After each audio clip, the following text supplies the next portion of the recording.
Hola niños, ¿cómo están? Comenzamos con una nueva clase de historia. Esta vez vamos a ver cómo ocurrió, qué fue lo que pasó en esta conquista de América y con dos de los principales imperios que vivían acá. Vamos a comprender las características del proceso de conquista en América. Pero antes de empezar a ver qué ocurría con el proceso de conquista en América, tenemos que saber qué estaba pasando con los territorios que estaban siendo conquistados. O sea, para empezar a conquistar, primero tenemos que saber cuáles son los territorios que tenían disponibles. Ustedes saben que portugueses y españoles estaban haciendo viajes, explorando y teniendo nuevos territorios, ¿verdad?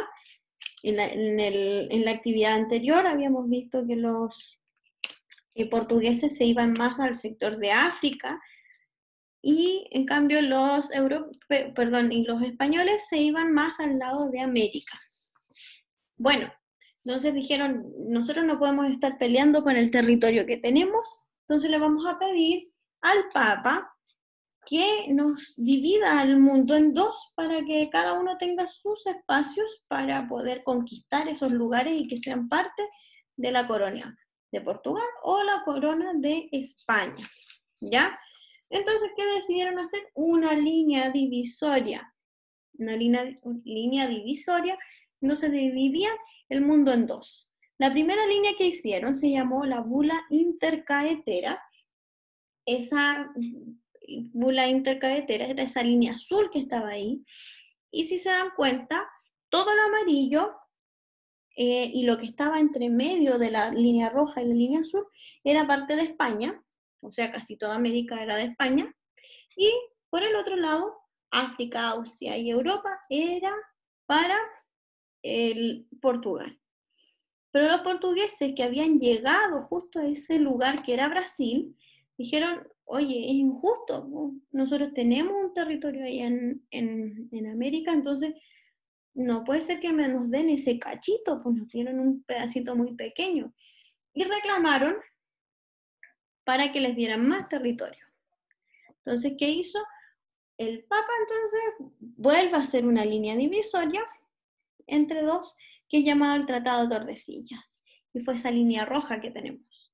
Entonces quedó y ganaron todo ese espacio que estaba ahí entre medio de las dos líneas, los portugueses. Y se quedan con esa parte para los portugueses y la parte amarilla para España. Entonces, teniendo claro eso, dicen, empecemos a conquistar nuestros territorios porque todo esto es nuestro, entonces empecemos a hacer lo nuestro. O si no, pueden llegar los portugueses y nos pueden quitar esos lugares. ¿Ya? Entonces, eso fue lo que ocurrió más o menos con la separación del mundo entre España y Portugal. Bueno, en América, nosotros ya hemos hablado, existían civilizaciones, imperios, pueblos originarios. Uno de ellos eran los aztecas, que estaban ubicados en México. Los mayas también estaban ubicados en México, pero un poquito más hacia el oeste, perdón, hacia el este. Y ellos ya estaban en un proceso ya de decadencia, venían hace un montón de años antes de Cristo, y ya venían desapareciendo prácticamente, por lo tanto no tuvieron mucho contacto con los españoles, ¿ya? A diferencia de los aztecas, que estaban justo en su esplendor, igual que los incas. En Chile, por otro lado, teníamos un pueblo mapuche, era un pueblo. En cambio, los aztecas y los incas eran un imperio, era algo organizado, era algo mucho más grande, que abarcaba un territorio mucho más grande también. Entonces, eran dos cosas distintas, imperios y pueblos. ¿Ya? La empresa de conquista. Para venir a conquistar, para una persona que era de España, por ejemplo, y quería venir a conquistar los territorios que le correspondían a España, no era llegar y decir yo quiero ir, no, había que tener un financiamiento. ¿Quién costeaba los barcos, la tripulación, los alimentos? Era el propio conquistador. Y muchas veces el conquistador se tenía que endeudar para poder hacer este viaje. Entonces necesitaba mucho dinero que era el financiamiento, necesitaba una hueste, que era como su tripulación, la gente con la que iba a hacer su ejército, y necesitaba la capitulación. La capitulación los daban los reyes, y era un permiso, una especie de permiso y contrato en donde se dejaban claro, miren, si ustedes conquistan un nuevo territorio, ustedes le tienen que pasar este porcentaje a la corona, de evangelizar, hacer esto, todos los deberes que tenía el conquistador al momento de ir para allá en nombre de la corona española. ¿Ya?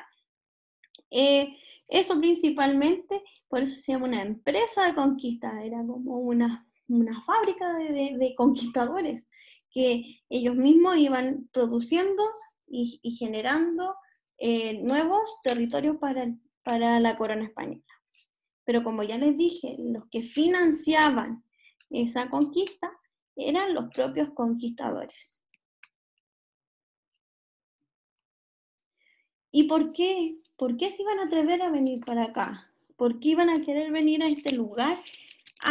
Todos sus ahorros, todos endeudados para venir para acá. ¿Qué iban a conseguir viniendo para acá? Bueno, uno era evangelizar. ¿Qué significa evangelizar? Allá en España, todas las personas tenían que ser de la religión católica. Por lo tanto, la gente que fuera parte del territorio español también tenía que ser católica. Y para que fueran católicos tenían que cambiarle la religión que tenían. Normalmente los imperios de acá eran politeístas, o sea, creían en muchos dioses. Y eso lo dejaron de lado para creer en un solo Dios y en la religión católica. No podían ser de otra religión, tenían que ser de la religión católica. Entonces, por eso venían como en nombre de Dios. Venían por un mejor futuro. ¿Por qué? Porque si venían para acá, tenían muchas expectativas de conseguir mucho dinero. Entonces podían tener un mejor futuro. La mayoría de las personas que viajaban no eran los más ricos, eran las personas que veían una oportunidad de poder crecer, ya de ser mejores. Y por eso se iban. Y también otra cosa era que si tenían más plata, iban a tener un lugar en la sociedad mucho mayor. O sea, iban a ser tratados como una persona con poder. Y ahí viene también otra de las características. ¿Por qué iban a venir? Porque iban a ser reconocidos, iban a ser famosos. Y era muy importante también para ellos ser reconocidos. ¿Ya? Entonces, ¿por qué al final se venían para acá? Para evangelizar, por un mejor futuro, para tener una escala social, para tener un nivel de poder también y un reconocimiento de todo lo que habían hecho. Entonces eso le iba a asegurar un futuro a sus hijos o también a ellos mismos. Pero los conquistadores no todo era bueno. Tenían cosas buenas y cosas malas que conseguían a partir de esto. Si les iba bien, podían conseguir tierras, o sea, tener como muchas parcelas de los lugares que iban consiguiendo. Parte de las tierras obviamente eran de España, pero ellos también podían tener un pedazo de tierra para el nombre de ellos. Ya eso estaba dentro de las capitulaciones, dentro del contrato. Era cierta cantidad para los conquistadores. Bueno, también iban a conseguir riquezas, pero ojo, no era todas las riquezas para el conquistador. ¿Para quiénes creen que iban la mayoría de las riquezas que se encontraban acá? Para la corona española, para los reyes. Entonces, ellos se sacaban 10 sacos, ellos se quedaban con un saco y le daban 9 sacos al rey.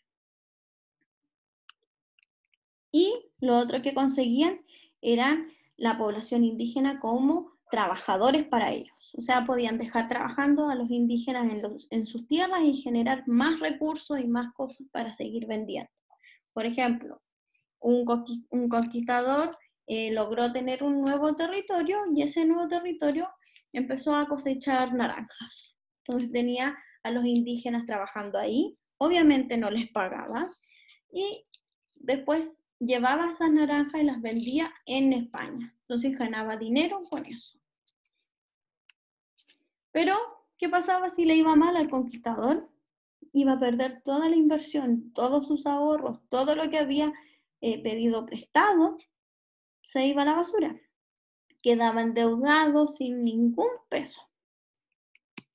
Y también iba perdiendo muchos miembros de su hueste, de su tripulación, a medida que iban haciendo batallas, porque ellos para conquistar un lugar no fue de forma pacífica, fueron por medio de las batallas.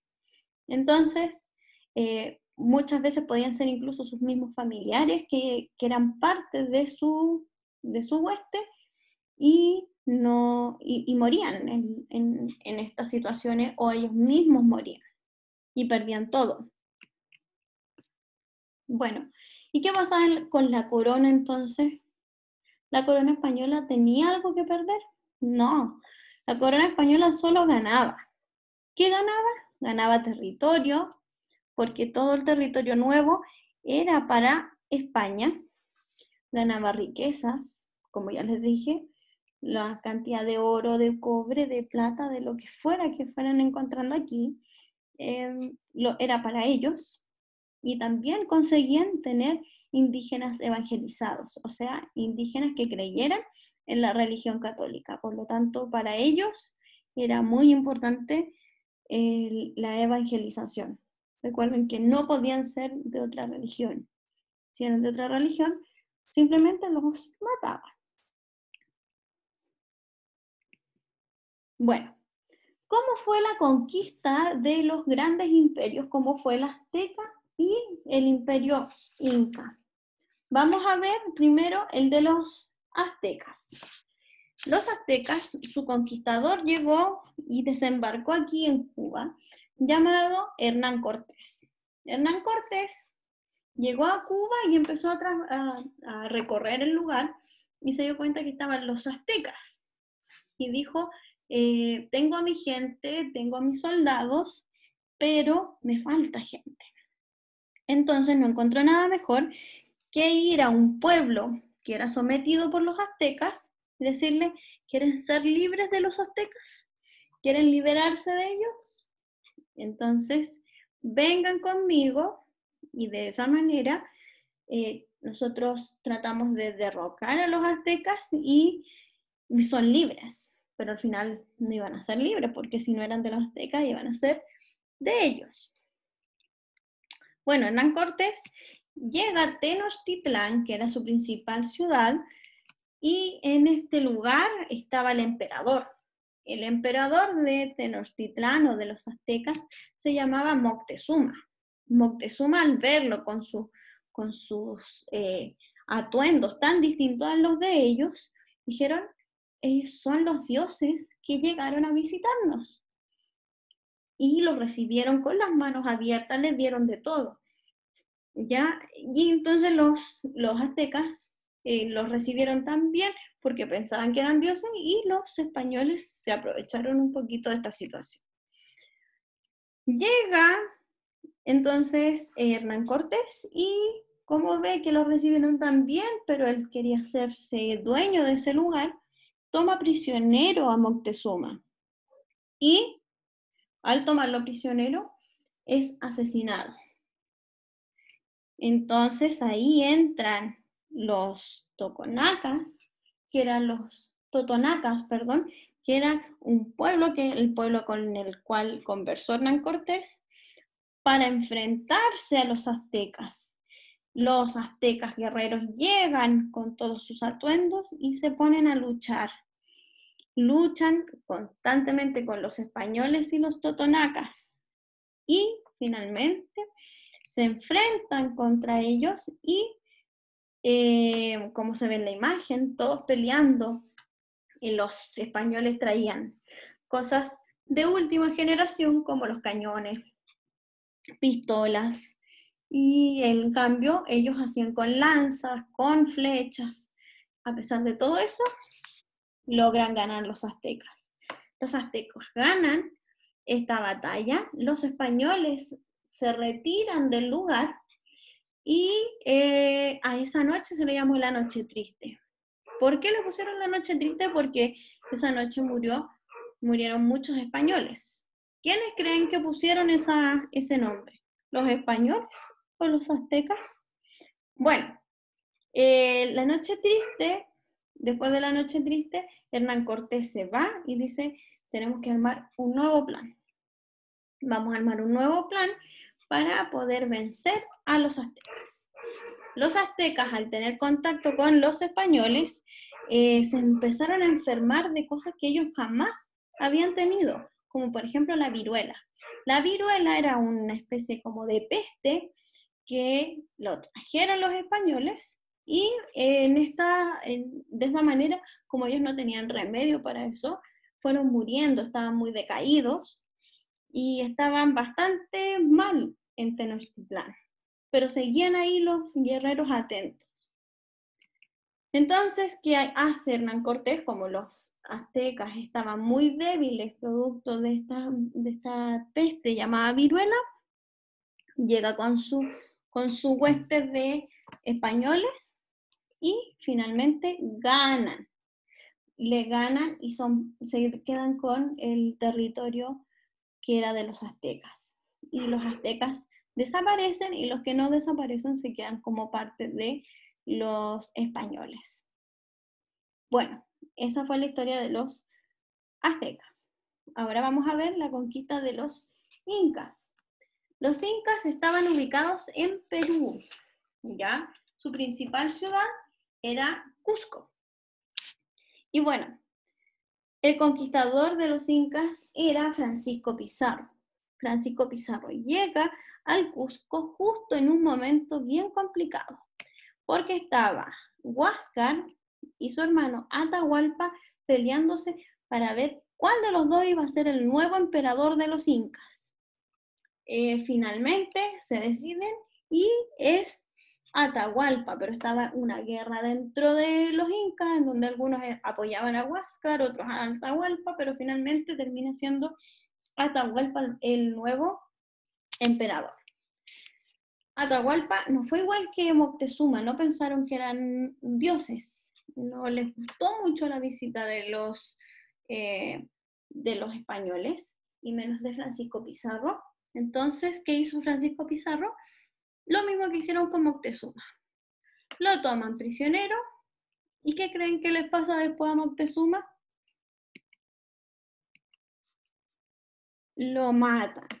Es asesinado Atahualpa, igual que Moctezuma, y Francisco Pizarro está teniendo el poder del territorio de los incas. Pero no pensaron que iba a haber un nuevo emperador, y ese nuevo emperador no fue Huáscar, sino que fue Manco Inca II. Manco Inca II llega a luchar contra los españoles, pero no logra vencerlos y finalmente tiene que arrancar, esconderse, y los españoles se hacen dueños del territorio de los incas, principalmente de la ciudad del Cusco. ¿Ya? Bueno, la actividad. La actividad es bastante larga. O sea, no es tan larga, pero sí necesita mucha dedicación. ¿Qué es lo que van a hacer? Van a crear 2 cómics, uno de la conquista de los aztecas y otro de la conquista de los incas. Cada cómic debe tener como mínimo 4 viñetas. ¿Pueden ser más? Sí, pueden ser más. Mínimo 4. La cosa es que se entienda. Ya, por favor, que se vaya entendiendo la historia. Para eso van a hacer dividir la hoja del cuaderno en 4 espacios. Ponen el título ponen el título en la parte superior. ¿Los dibujos pueden ser de palito? No, no pueden ser de palito. Traten de hacerlo más redondito, rellenen el palito, pónganle plumas, pónganle cosas doradas para que se entienda si son los incas, son los aztecas o qué sé yo. Así van a organizar el cuaderno. Van a dividir en 4 y van a poner de título Conquista de los aztecas. Después, Conquista de los incas y las 4 viñetas. ¿Pueden ser más? Sí, pueden ser más. Aquí, por ejemplo, yo puse algunos ejemplos de dibujos. No necesariamente van a ser así, pero que tengan características que yo vea el dibujo y yo diga, ah, sí, ese es español. Ah, sí, este es azteca. ¿Ya? Dibujos simples, pero que se resalten las características, como por ejemplo, los aztecas que tengan plumas, ¿ya? Los totonacas, si van a dibujarlos, que sean igual que los aztecas, pero en vez de pintarle las plumas rojas, le pintan las plumas amarillas.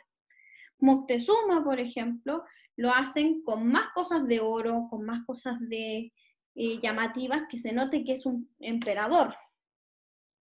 Y en los dibujos pintados, ¿ya?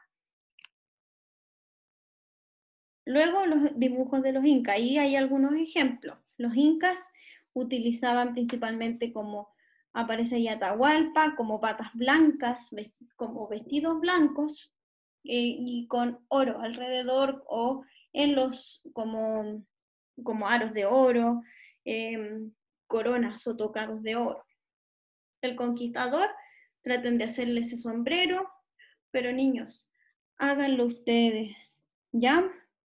Y armas, por ejemplo, si van a hacer armas, hagan lanzas, si son de los incas o son los aztecas, hagan como escopetas, pero que se identifique, por favor, qué es lo que se quiere decir. Traten de hacer su máximo esfuerzo. Por eso les estoy dando mucho tiempo. La entrega de esto va a ser el 19 de junio. Tienen 2 semanas para trabajar. Yo la próxima semana no mando tareas, solo se dedican a hacer esto. Pero quiero que quede súper bien hecho. No que los hagan los papás, que lo hagan ustedes. Les ayudarán a lo mejor con un monito, pero no con todos, ¿ya? Hagan cosas características, pero que sean como distintivas de cada uno. ¿Ya, niños? Pueden ver algunos videos en YouTube y sacar ideas de ahí, o a partir de la misma explicación que yo di. Les mando un abrazo y nos vemos en la clase en vivo en donde vamos a ir comentando un poco más. Que estén muy bien. Un abrazo a todos. Cuídense mucho.